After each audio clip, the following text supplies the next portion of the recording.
अस्सलाम वालेकुम। तो कैसे हैं आप लोग? उम्मीद करता हूँ खैरियत से होंगे। फिर काफ़ी लंबे गैप के बाद मुलाकात हो रही है।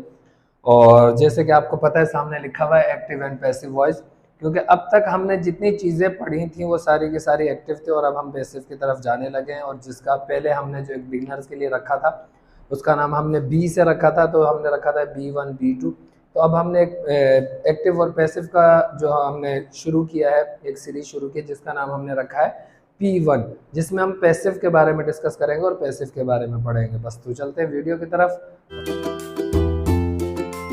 अभी हम जैसे बात कर रहे थे कि आज का हमारा जो टॉपिक है वो है एक्टिव और पैसिव वॉइस का। तो हमारे यहाँ सबसे बड़ा मसला और गलत कॉन्सेप्ट ये है कि सब जब बात की जाती है वो पैसिव वॉइस की, तो सबसे पहले यही होता है एक्टिव वॉइस, एक्टिव और passive voice, active passive voice. और जैसे कि बहुत सारे लोगों ने कहा कि सर एक्टिव पैसिव वॉइस कब पढ़ाएंगे? इतने अरसे से जो हम वीडियोस बना रहे हैं, जो इतने अरसे से हमने इतने वीडियोस बनाई हैं और पढ़ाया है, या फिर जो फिजिकली स्टूडेंट्स आते हैं वो भी हमसे यही सवाल करते हैं, सर आपके यहाँ एक्टिव पैसिव वॉइस पढ़ाया जाता है?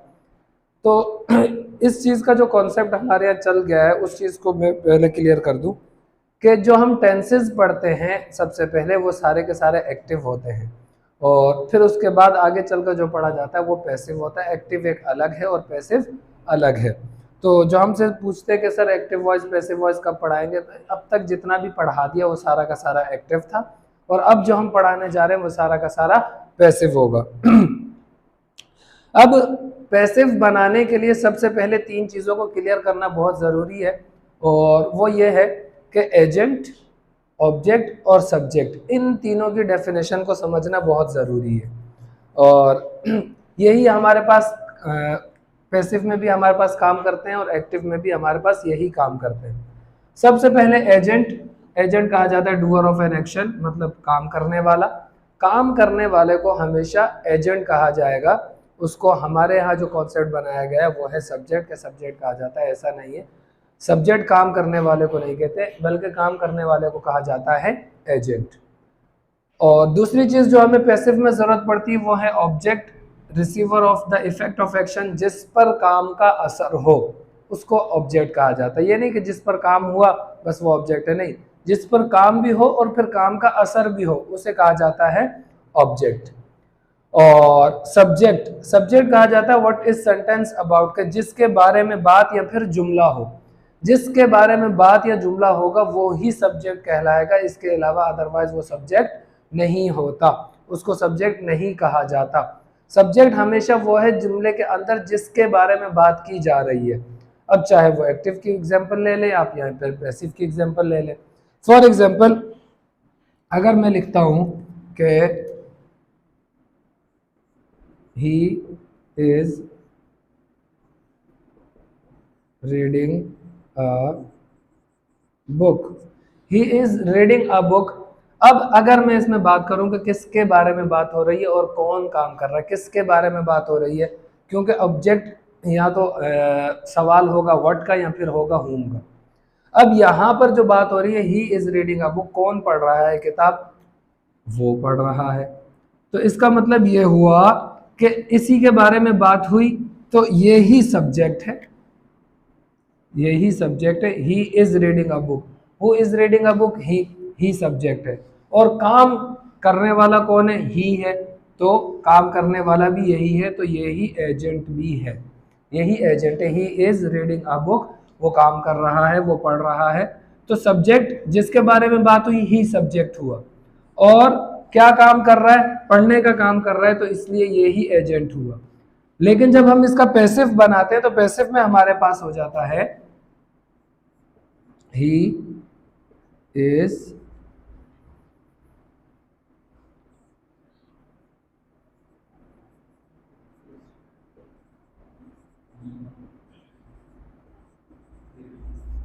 A book is being red, a book is being red, की किताब पढ़ी जा रही है। यहाँ पर किसके बारे में बात हुई? किताब के, कुछ पढ़ा जा रहा है, कुछ पढ़ा जा रहा है। क्या पढ़ा जा रहा है? अखबार पढ़ी जा रही है, बुक पढ़ी जा रही है, कोई नॉवेल पढ़ा जा रहा है, कोई कुछ भी। तो जो भी पढ़ने की चीज़, अब यहाँ पर बात हुई कि इज बीइंग रेड, क्या चीज़, कोई तो चीज़ पढ़ी जा रही होगी, बुक। तो यहाँ पर जिसके बारे में बात हुई वो बुक है। तो यहाँ पर बुक क्या है? सब्जेक्ट है, और बुक यहाँ पर एज अ ऑब्जेक्ट था, तो यहाँ पर बुक क्या हुई, ऑब्जेक्ट हो गई। तो सब्जेक्ट हमेशा वही होता है जिसके बारे में बात की जा रही हो, तो वो सब्जेक्ट है। अब पैसिव में हमने बुक के बारे में बात की तो सब्जेक्ट हो गया, यहाँ पर ही सब्जेक्ट था, काम करने वाला भी था और उसके बारे में बात हो रही है, तो सब्जेक्ट भी हुआ, एजेंट भी हुआ। और यहाँ बुक सब्जेक्ट भी है और ऑब्जेक्ट भी है, तो इसका यह मतलब हो गया कि एजेंट उसे कहा जाता है जिसके बारे में बात हो, ऑब्जेक्ट उसे कहा जाता है जिस पर काम हो और काम का असर हो, और सब्जेक्ट वो होता है जिसके बारे में बात की जा रही हो। तो अगर आपको ये डेफिनेशन क्लियर है और ये डेफिनेशन आपको समझ में आ गई है, तो इससे आगे चलकर पढ़ना, इससे आगे पढ़ना आपके लिए बहुत आसान हो जाएगा। अब आगे चलते हैं, जिसमें मैं आपको एक्टिव और पैसिव के फॉर्मूले के बारे में बताता हूँ कि उनका फॉर्मूला क्या होगा और किस तरह से उनको आसान तरीके से पढ़ा जाएगा। जैसे कि हमने बात की कि सब्जेक्ट, ऑब्जेक्ट और एजेंट के बारे में कि उनकी डेफिनेशंस क्या है और क्या होते हैं, लेकिन अब उनका फॉर्मूला के बारे में बात कर रहे हैं कि एक्टिव का फॉर्मूला क्या है। एजेंट होगा, हेल्पिंग वर्ब, मेन वर्ब और ऑब्जेक्ट। मेन वर्ब हमेशा मेन वर्ब को हम प्रिंसिपल वर्ब या फिर मेन वर्ब कहते हैं। और पैसिव का जो हमारे पास फॉर्मूला है उसमें ऑब्जेक्ट, बी वर्ब, वर्ब की थर्ड फॉर्म और बाय एजेंट। अब बाय एजेंट ये जुमले में अक्सर ऐसा होता है कि हम नहीं लगाते, क्योंकि हमारे पास रिटर्न में अक्सर आ रहा होता है, जब हम पेपर्स वगैरह देते हैं तो उसमें आता है, लेकिन जब हम स्पीकिंग कर रहे होते हैं नॉर्मली उसमें नहीं आता। अब सवाल ये बनता है कि जब हमारे पास एक्टिव है तो पैसिव बनाने की ज़रूरत क्या है, पैसिव हम बना क्यों रहे। तो पैसिव बनाने के लिए कुछ वजूहात हैं, जिसके अंदर सबसे मेन 3 वजह है। पहली वजह यह है कि एक्टिव का जुमला हमारे पास होगा, लेकिन हम पैसिव उसको इसलिए बनाते हैं क्योंकि एजेंट ने काम किया, काम करने वाला मौजूद है। लेकिन पहली वजह ये होती है कि उसमें काम करने वाले का पता नहीं होता। जब हम पैसिव यूज़ करते हैं तो काम करने वाले का पता ही नहीं होता कि काम किसने किया। फॉर एग्जाम्पल चोरी हो गई। अब मैं आया, मैंने घर में देखा और घर में ताला लगा कर गया हुआ था, और वापस आया तो देखा घर में चोरी हुई हुई है। तो जब घर में चोरी हुई है तो अब मुझे तो नहीं पता किसने किया। अब मैं क्या बोलूँगा कि मेरे घर में चोरी हो गई है, तो किसी ने तो की है।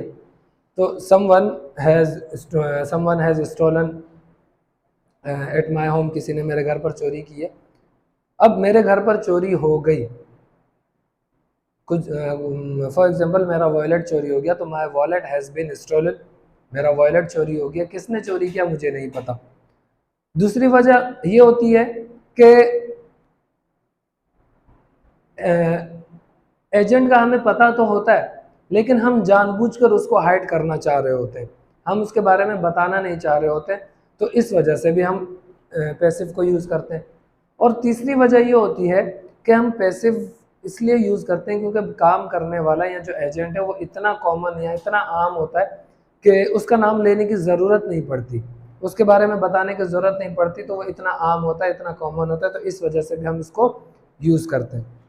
या फिर चौथी वजह यह है जो अब तक नहीं बताई गई। चौथी वजह ये होती है कि जब हमारा अंदाज शाहाना होता है, जब हम शाहाना अंदाज में बात करते हैं, जैसे कि ओपन द डोर, एक नॉर्मली मैंने कहा कि दरवाज़ा खोल दो, लेकिन जब मेरा अंदाज शाहाना होगा कि दरवाज़ा खोल दिया जाए, तो उसके लिए भी हम पैसिव इस्तेमाल करते हैं।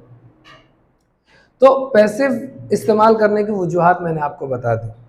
अब जो हमने लिखा हुआ है यहाँ एजेंट के ऊपर, एक्टिव सब्जेक्ट या फिर पैसिव सब्जेक्ट, जो हमारा जुमला होगा, जो हमारा सेंटेंस होता है ना, तो सेंटेंस कभी भी पैसिव या एक्टिव नहीं होता, बल्कि यहाँ तो हमारा सब्जेक्ट जो है वो एक्टिव होता है या फिर हमारा ऑब्जेक्ट होता है सब्जेक्ट। ऑब्जेक्ट या तो पैसिव होगा या फिर एजेंट हमारा वो होगा एक्टिव। फॉर एग्जाम्पल, अब ये अगर मैं आपसे कहूँ कि किस तरह से, क्योंकि जुमला जो आपने कह दिया कि जुमला जो है पैसिव नहीं होता, बल्कि काम करने वाला जिसके बारे में बात हो या तो वो पैसिव होता है या फिर एजेंट एक्टिव होता है। ये कैसे? इसकी बहुत आसान सी मिसाल है। फॉर एग्जांपल, हम एक बस में जा रहे हैं और बस में बैठे हुए, मैं स्मोकर हूँ, मैंने स्मोकिंग सिगरेट निकाली और पी रहा हूँ। अब मैं सिगरेट पी रहा हूँ, उसको जो धुआं है वो मेरे लंग्स में जा रहा है, मेरे लंग्स को इफेक्ट कर रहा है, तो काम हो रहा है। अब काम करने वाला कौन है? मैं हूँ। लेकिन जो उसको धुआं निकल रहा है, वो जो धुआं जो वो मेरे आसपास जो लोग बैठे हुए हैं मेरे बराबर में, उनको भी वो धुआं जा रहा है। अब वो धुआं उसमें जा रहा है, फेफड़ों में जा रहा है, अब उनके भी फेफड़े जो है वो भी इफेक्ट हो रहे हैं। जबकि काम मैं कर रहा हूँ, मैं एक्टिव स्मोकर हुआ और वो लोग कोई काम नहीं कर रहे, लेकिन फिर भी उनके लंग्स इफेक्ट हो रहे हैं, तो उस वो लोग पैसिव स्मोकर हैं, वो एक्टिव स्मोकर नहीं हुए। क्योंकि एक्टिव कौन है? मैं स्मोकिंग कर रहा हूँ तो मैं एक्टिव स्मोकर हुआ, और वो लोग काम नहीं कर रहे लेकिन फिर भी वो इफेक्ट हो रहे हैं, तो वो पैसिव स्मोकर हुए। तो उनको पैसिव स्मोकर कहा जाएगा और मुझे एक्टिव स्मोकर कहा जाएगा। वैसे तो मैं स्मोकिंग करता नहीं। अब हम जब सब्जेक्ट की बात करें या एजेंट की बात करें और हेल्पिंग वर्ब प्रेजेंट और पास में हमारे पास हेल्पिंग वर्ब नहीं होता, वहाँ पे हमारे पास एजेंट और फिर मेन वर्ब और ऑब्जेक्ट होता है। और सब्जेक्ट की बात करें तो ऑब्जेक्ट, बी वर्ब और उसके साथ थर्ड फॉर्म, और फिर बाय एजेंट, क्योंकि लैंग्वेज में हम बाय एजेंट यूज़ नहीं करते। लेकिन ज़रूरी नहीं कि सिर्फ बाय ही आए, यहाँ पर और भी प्रेपोजिशंस आ सकती हैं।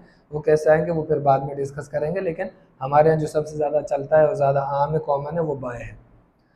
अब जो यहाँ पर मैंने बी वर्ब के बाद लिखा है वर्ब की थर्ड फॉर्म, वर्ब की थर्ड फॉर्म जो है जिसको हम प्रेजेंट पार्टिसिपल फॉर्म भी कहते हैं। प्रेजेंट पार्टिसिपल फॉर्म कभी कभार ऐसा भी होता है कि वो फॉर्म नहीं होगी बल्कि एडजेक्टिव होगी। For example, the glass is, the glass is. अब वो जो शीशा है, द ग्लास इज क्या है? कैसा है?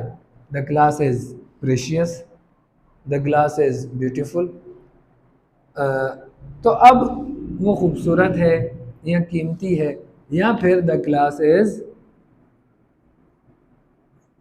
ब्रोकन, कि ग्लास टूटा हुआ है, शीशा टूटा हुआ है। अब यहाँ पर जो ब्रोकन वो यूज हुआ वो एज एडजेक्टिव यूज हुआ है। अब ये एज अ वर्ब की थर्ड फॉर्म यूज नहीं हुआ बल्कि एज एन एडजेक्टिव यूज हुआ, क्योंकि वो उसकी क्वालिटी बता रहा है कि गिलास तो है लेकिन कैसा है? टूटा हुआ है। ठीक है, तो प्रेजेंट पार्टिसिपल जो थर्ड फॉर्म होती है वो प्रेजेंट पार्टिसिपल फॉर्म भी होती है और एडजेक्टिव भी होती है। अब अगर हम पैसिव, एक्टिव से पैसिव बनाने की बात करें, जैसे कि ही beats, he is beating me, वो मुझे मार रहा है। he is beating me, वो मुझे मार रहा है, मुझ पर काम हो रहा है और मैं इफेक्ट हो रहा हूँ उससे। तो ही यहाँ पर एजेंट भी है और सब्जेक्ट भी है। हेल्पिंग वर्ब इज हुआ, मेन वर्ब या फिर प्रिंसिपल वर्ब बीटिंग हुआ, ऑब्जेक्ट हो गया मी। जब हम इसको कन्वर्ट करते हैं पैसिव में, तो पैसिव में बनाने के लिए सबसे पहले हम किसको उठाएंगे? ऑब्जेक्ट को। और जब हम ऑब्जेक्ट को यहाँ पर पैसिव सब्जेक्ट में लेकर आएंगे तो सब्जेक्ट के अंदर चेंज हो जाएगा, और सब्जेक्ट क्या है? आई। अब हेल्पिंग वर्ब आएगा यहाँ पर आई एम। बी वर्ब कौन सी फॉर्म में आएगा? Being, I am being. अब ये जो मेन वर्ब था वो आ जाएगा थर्ड फॉर्म में, I am being beaten by agent. Agent को जब हम यहाँ पर एजेंट की एंड में लेकर आएंगे तो फिर वो ऑब्जेक्ट की शक्ल में चेंज हो जाएगा, by him. I am being beaten by him, तो मैं पिट रहा हूँ या मुझे मारा जा रहा है या फिर मैं मार खा रहा हूँ, तो मीनिंग हम कोई भी निकाल सकते हैं। अब हम ये नहीं कहते कि I am being beaten by him, मुझे उसके ज़रिए से मारा जा रहा है, जबकि ऐसा नहीं है। हम जब यूज़ करते हैं तो हम कहते हैं कि मैं पिट रहा हूँ, मैं मार खा रहा हूँ या फिर मुझे मारा जा रहा है। तो यहाँ तक उम्मीद करता हूँ कि आप लोगों को समझ में आया होगा। तो इंशाल्लाह बहुत जल्द हम मिलेंगे P2 में, जिसके अंदर हम बात करेंगे कुछ एक्स्ट्रा के कौन कौन से टेंसेस का पैसिव बनेगा और उनका नेगेटिव क्या होगा, उनका इंट्रोगेटिव कैसे बनेगा, तो और बाकी एग्जांपल्स फिर हम उसमें लेकर आएंगे। तो यहाँ तक देखने के लिए बहुत बहुत शुक्रिया। बस आपसे एक ही रिक्वेस्ट है कि चैनल को सब्सक्राइब करें, लोगों को शेयर करें ताकि वो लोग भी इससे कुछ सीख सकें। Thank you very much.